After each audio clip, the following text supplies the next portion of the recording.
Marie Thérèse Charlotte, the daughter of Louis XVI and Marie Antoinette, survived the French Revolution.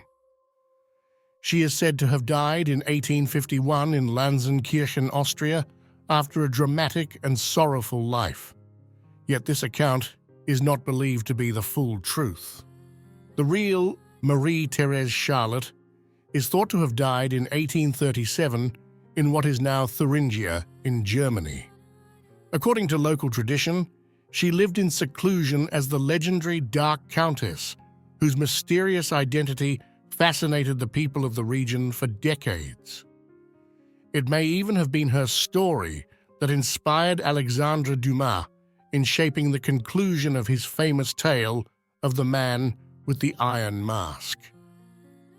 The mystery of the Dark Countess remains unsolved to this day. However, I will provide an important answer in the penultimate section of this video. Welcome back to Lemmy History. This video was completely unplanned. It is one of those topics I stumbled upon by sheer chance, and I was immediately captivated by the secret. That is why I am presenting an unscheduled story, but one that is certainly worth telling.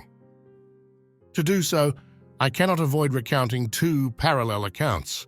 After all, it is not as if the daughter of Louis XVI and Marie Antoinette simply disappeared from history.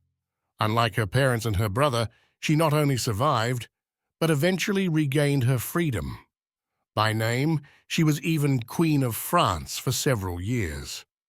Inevitably, the question arises: if the Dark Countess was truly the daughter of the royal couple overthrown by the Revolution, then who was the woman presented to the world as Marie Thérèse? The answer leads us into a dark place, one that fortunately no longer exists today: the Paris Temple prison in 1795. The royal family attempted to flee France after the Revolution. This attempt ultimately led to the storming of the Tuileries on the 10th of August 1792. The name refers to the Parisian residence where the family had lived for some time. In the aftermath, the entire family was imprisoned together in the Temple prison. Louis lost his crown. Together with his wife, he taught their two children. During these weeks, a close family bond is said to have formed. With the execution of the king and queen in 1793, Louis's sister Elizabeth briefly took over the care of the children, but she too was eventually executed. The former Dauphin was placed in the custody of the family of a shoemaker in prison, who were instructed to make him into a good citizen of the French Republic. Louis XVII, however, died a short time later. Marie Thérèse Charlotte was officially released one day before her 17th birthday, on the 18th of December, 1795, and sent to Austria. Her release was part of a prisoner exchange. By then, horrifying reports of her treatment in prison had circulated widely. Unfortunately, I cannot go into detail due to YouTube guidelines, but suffice it to say she was a growing young woman in the hands of male guards who despised her for her origins. During the reign of Napoleon, Marie Thérèse Charlotte officially married her cousin Duke Louis Antoine, the son of Charles, one of her father's brothers. The Bourbons were determined not to divide the family property. Yet the Austrian Emperor Francis II opposed this marriage. Marie Thérèse Charlotte's father-in-law and uncle later became King Charles X. Just as she had done during the reign of Louis XVIII, the daughter of the executed monarch wielded considerable political influence. When the Revolution of 1830 forced Charles from the throne, however, it was not his son who succeeded him, but his cousin Louis-Philippe. Many royalists refused to accept this.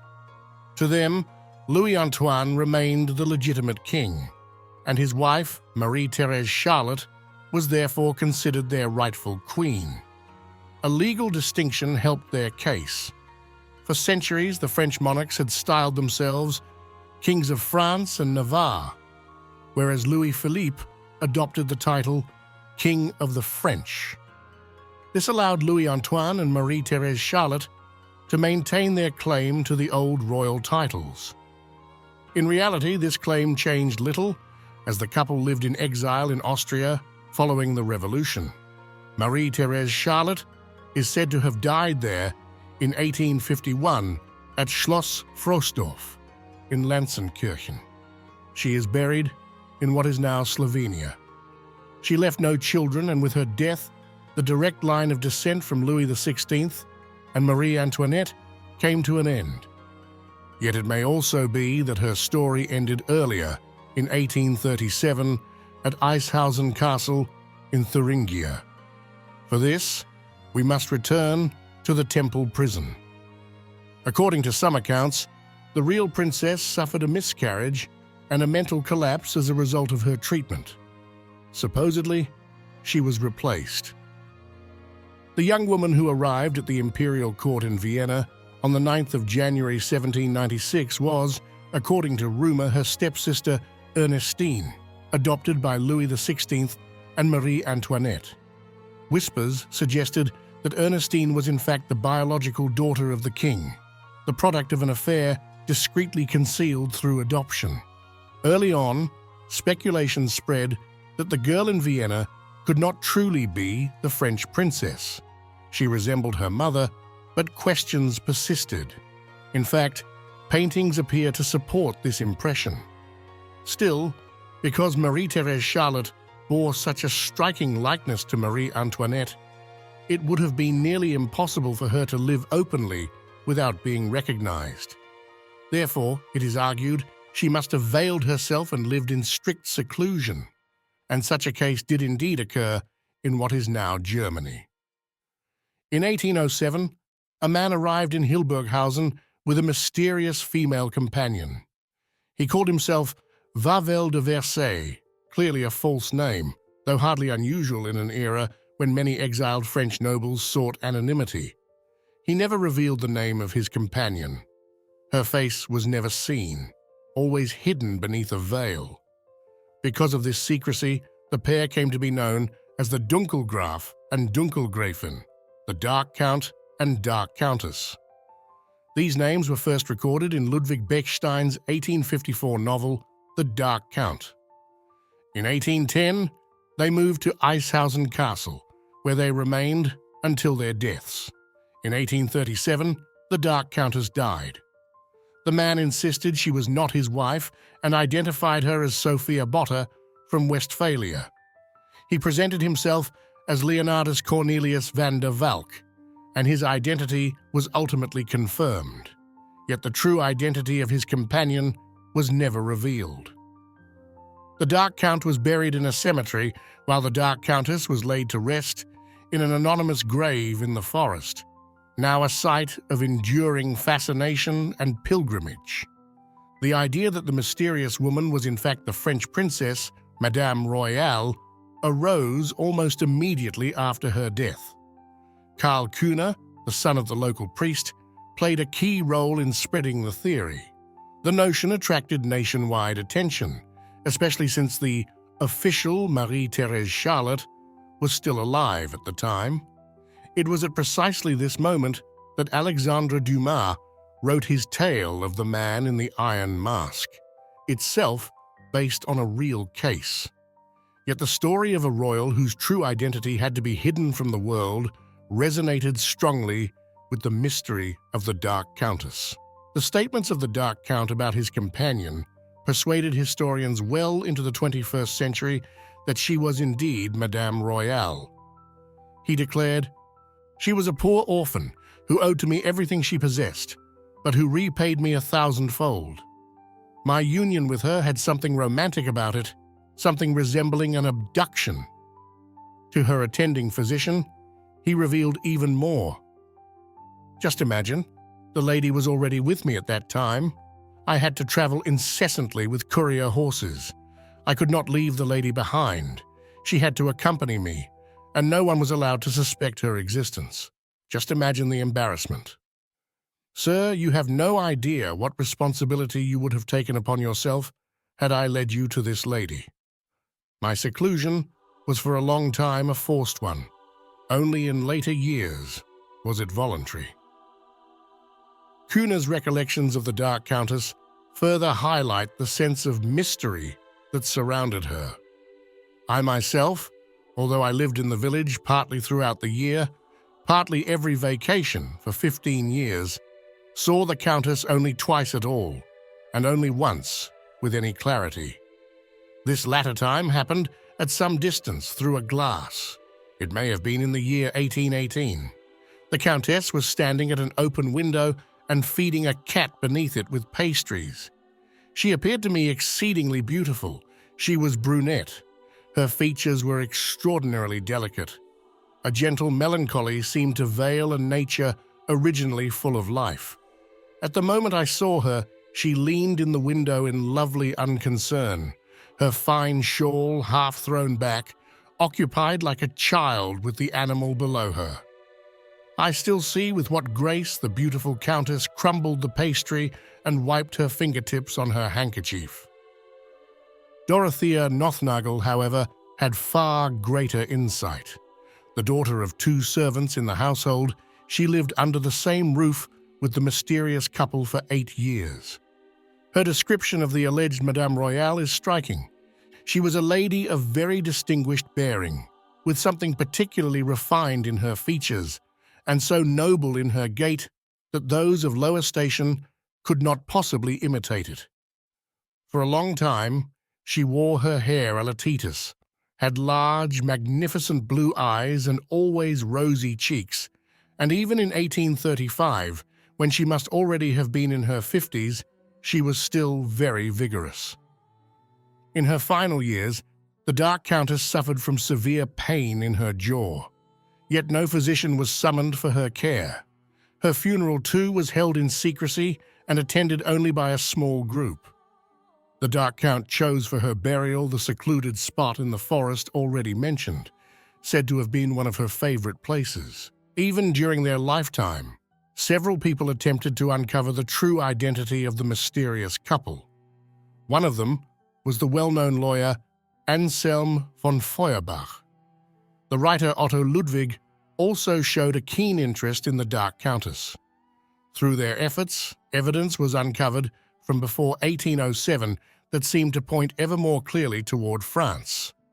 On a Bavarian pharmacy bill from 1803, for example, van der Valk signed his name as Louis de Versailles. It required little imagination to read this as Louis of Versailles. Moreover, the age of his companion corresponded exactly to that of Marie Thérèse Charlotte. In the 1920s, the Irish historian Aubrey Leblond, working in collaboration with the German pianist Otto Victor Makel, concluded that she was very likely Madame Royale. This opinion steadily gained more followers. In 2007, marking the 200th anniversary of the couple's first appearance, a series of publications confidently identified the Dark Countess as Madame Royale. In 2012, Carolyn Phillips even declared that she could only have been the daughter of Marie Antoinette and Louis XVI. The German broadcaster MDR subsequently sought to commission a DNA analysis for a documentary. An application was made to the city of Hildburghausen as the grave lay on public land. Permission was initially granted, but massive opposition arose within the community, ultimately leading to a referendum. The majority of participants voted against the test. However, fewer than the required 20% of eligible voters took part, leaving the original resolution in force. Even before this, hopes that the Dark Countess was truly Madame Royale had been tempered. Based on her skeletal remains, experts created a facial reconstruction that bore no resemblance to any known portraits. From this reconstruction, a bust was made, the same bust that has appeared repeatedly throughout this video. A first DNA comparison with Louis XVII was negative. Further analyses with supposed relatives also failed to produce a match. Thus, it is now certain that the Dark Countess was not Madame Royale. It should be mentioned only in passing that all of this took place in the wake of the discovery of Richard III in England. Without the fascination sparked by that event, an enthusiasm that inspired the dream of uncovering a Richard of Thuringia, the DNA test would likely never have been attempted at all. But let us return to the Dark Countess. If she was not Madame Royale, and if there was no Sophia Botta, then who was she? This mystery remains unsolved. A whole range of theories have been proposed. One common assumption is that she was an illegitimate daughter. Some suggest the Prussian Crown Prince Friedrich Wilhelm as her father. Others point to the Austrian Emperor Joseph II. Another theory centers on Cecilia Renaud. According to this version, the true Madame Royale was to be freed from prison in 1794 in exchange for Renaud. However, Renaud proved unsuitable, and so an adoptive sister was taken in her stead. The real Madame Royale allegedly attempted to flee to Russia, but died en route in West Prussia. More recently, the explanations have become far less dramatic. According to these, the Dark Countess concealed herself simply because she suffered from an ailment such as a light allergy. In this version, she really was Sophia Botta, but the documents proving it were lost, something not at all unlikely amid the upheavals of the Napoleonic era. But what do you think? Thank you for watching. Please like and subscribe.